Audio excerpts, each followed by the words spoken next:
The man stumbled out of the desert barefoot, face blistered, eyes glassy with exhaustion. His lips were cracked. His voice, when it finally came, was just one word: gold. Then he collapsed. The name was Adams, and what he told them would become one of the most enduring legends in the American West. No one knew exactly where he'd come from. Not the doctors who treated him, not the ranchers who gave him water, not even Adams himself. But over the weeks that followed, his memory returned in pieces. And what he remembered was a canyon, a place hidden deep in the wilds of New Mexico territory. There was a river, a waterfall, and black volcanic rock where the river carved through the cliffs. Somewhere near that spot, Adams had seen gold, nuggets the size of hens' eggs, lying in the sand like pebbles. In the summer of 1864, Adams had been guiding a group of miners west through Arizona when they were approached by a stranger. The man said he knew of a hidden canyon far to the east, in Apache territory. It was sacred ground, he warned, but rich beyond imagining.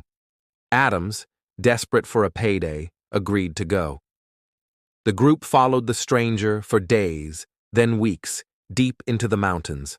The journey was brutal, the sun relentless, water was scarce, but the stranger led them unerringly, past a bear-shaped rock, up a dry arroyo, down a hidden pass. At the end of the trail, they reached it, the canyon. It was narrow and steep, surrounded by towering basalt walls. The only entrance, the stranger said, was a hidden switchback near a dry wash. Inside, a stream glimmered with flakes of gold. Beneath a waterfall, the miners scooped handfuls of black sand and panned out jagged yellow lumps, more gold than most had seen in a lifetime. For a week, they dug in silence, hiding fires at night and posting guards by day. But the stranger warned them not to stay long. He said the Apache considered this place sacred, and they were watching. The men didn't listen. One morning, the stranger was gone. That night, Adams woke to screams. The attack was swift and brutal. Arrows pierced tents, rifles cracked. The canyon, once so full of promise, became a killing ground. Adams grabbed a wounded companion and ran. They followed a ravine for miles, drank from mud puddles, and slept beneath brush. 10 days later, only Adams made it out.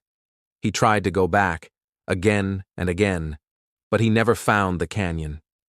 In 1869, he joined another expedition. They searched the White Mountains, the Gila River, the San Francisco peaks. Nothing. By the 1880s, others had taken up the hunt. Prospectors combed Arizona and New Mexico with Adams's story in hand. Some claimed to have seen the Bear Rock. Others found abandoned mining tools, but no gold. Over time, the story evolved. Some said the canyon had been deliberately hidden by the Apache. Others believed it collapsed in a landslide or was cursed. A few even whispered that Adams had lied, but those who met him swore otherwise.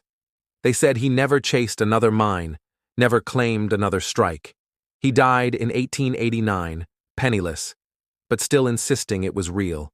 A canyon of gold somewhere out there, waiting. Today, they still call it the Lost Adams Diggings. A legend buried in the mountains, passed from miner to miner, generation to generation. Maybe it's out there. Maybe it never was. But in the American West, sometimes the search itself becomes the story. Thank you for listening to Deserted Trails. Subscribe for more forgotten stories from the old frontier.